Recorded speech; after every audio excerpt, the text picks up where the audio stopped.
প্রত্যেক মানব শিশু জীবনের শুরুতেই দুইটি অত্যন্ত গুরুত্বপূর্ণ প্রতিষ্ঠানের প্রিয় এবং সম্মানিত সদস্য হয়ে যায়।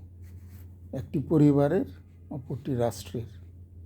পরিবারের আদরে আর তত্ত্বাবধানে জীবনের প্রথম কয়েকটি বছর কাটিয়ে শিশুরা শুরু করে স্কুল জীবন। এই পর্যায়ে শুরু হয় রাষ্ট্রের পক্ষ থেকে যত্ন নিয়ে দেশের প্রতিটি শিশুকে গড়ে তোলার গুরুত্বপূর্ণ পর্যায়। আমি বিশ্বাস করি, যদি আমরা ঐকান্তিক চেষ্টা এবং দৃঢ়তা নিয়ে দেশের প্রতিটি শিশুকে সর্বোচ্চ মানের শিক্ষায় প্রশিক্ষিত করতে পারি, তাহলে অতুলনীয় মানের সততা ও দক্ষতার কারণে আমরা পরিণত হব পৃথিবীর অন্যতম সেরা জাতিতে। শৈশব থেকেই প্রতিটি শিশুকে গড়ে তুলতে হবে অত্যন্ত সৎ, দক্ষ ও সুশৃঙ্খল মানুষ হিসাবে। আমরা এখন বাংলাদেশকে একটি আদর্শ রাষ্ট্রে উন্নীত করার ব্যাপারে আলোচনা শুরু করতে পারি। বাংলাদেশের মালিক তো আমরা জনগণ, আমরা সবাই সমান অংশীদার। কিন্তু আমরা অর্থাৎ বাংলাদেশের জনসংখ্যাটা ঠিক অথবা মোটামুটি কত? গত কিছুদিন আমি বেশ কয়েকজনকে এই প্রশ্নটা জিজ্ঞাসা করেছি। যদিও সরকারিভাবে এই সংখ্যাটা 17 কোটি বলা হয়, কিন্তু বাস্তবে কম লোকই এটা বিশ্বাস করেন। বিভিন্ন জনের ধারণা করা সংখ্যাটা 18, 19, 20, 22, 24 এবং এমনকি 30 কোটি। যদিও বেশিরভাগ মানুষের ধারণা সংখ্যাটা বর্তমানে 22 কোটি কিংবা তার চেয়ে বেশি। আমি আপাতত আমাদের জনসংখ্যা 20 কোটি ধরে নিচ্ছি। গড়ে প্রতি পরিবারে যদি 5 জন সদস্য হয়, তাহলে মোট পরিবার সংখ্যা হবে 4 কোটি। আয়তন হলো 56,000 বর্গমাইল। ইউএসএ ও চীন এর আয়তন আমাদের চেয়ে 60 গুণ এবং ইন্ডিয়া আনুমানিক 20 গুণ। বাস্তবতা হলো আমাদেরকে অতি উচ্চ জনঘনত্বকে মেনে নিয়েই কাজ করতে হবে। পৃথিবীর অনেক দেশেই বিপুল খনিজ ও প্রাকৃতিক সম্পদ রয়েছে, সেই তুলনায় জনসংখ্যা কম। ফলে জাতি হিসাবে তারা উচ্চ মাথাপিছু আয়ের অধিকারী।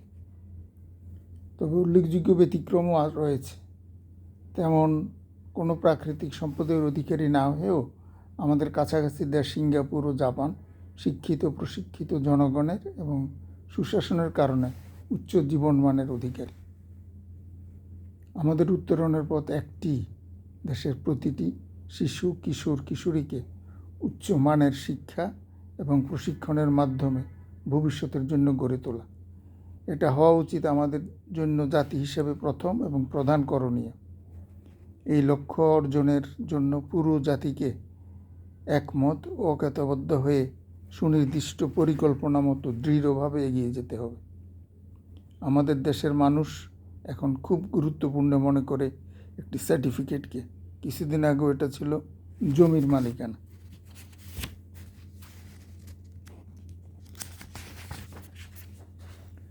এই প্রতিযোগিতামূলক পৃথিবীতে ভালোভাবে সার্ভাইভ করার জন্য অত্যাবশ্যক হলো যুগের উপযোগী শিক্ষা এবং একই সাথে উচ্চমানের প্রশিক্ষণ। এই তথাকথিত সার্টিফিকেট দিয়ে একজন তরুণ অথবা তরুণী কী করবে? যে কোনো উপায়ে একটা চাকরি জোগাড় করার কঠিন চেষ্টা একজন ব্যক্তির জন্য কাঙ্ক্ষিত হতে পারে, তো জাতি হিসাবে আমরা আমাদের লক্ষ্যে পৌঁছাতে পারবো না।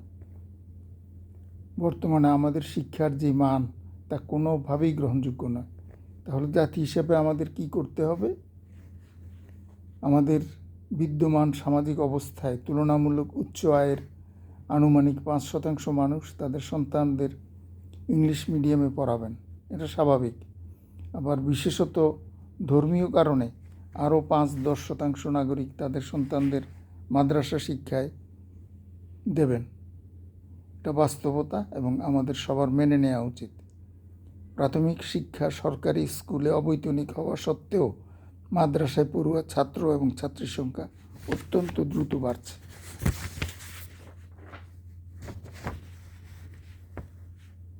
সামাজিক ও রাষ্ট্রীয়ভাবে সবচেয়ে গুরুত্বপূর্ণ কাজ তথা প্রায়োরিটি হবে মাদ্রাসা ও ইংলিশ মিডিয়ামের বাইরে যে 90% স্কুলগামী ছাত্রছাত্রী থাকছে তাদের শিক্ষার সম্পূর্ণ দায়িত্ব নেওয়া।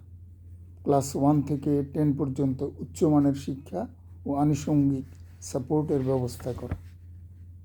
আমি শিক্ষা বিশেষজ্ঞ নই, তাই জীবনের অভিজ্ঞতা থেকে যে বিশ্বাস ও ধারণা আমার মধ্যে জন্মেছে তা আপনাদের সাথে শেয়ার করতে চাই।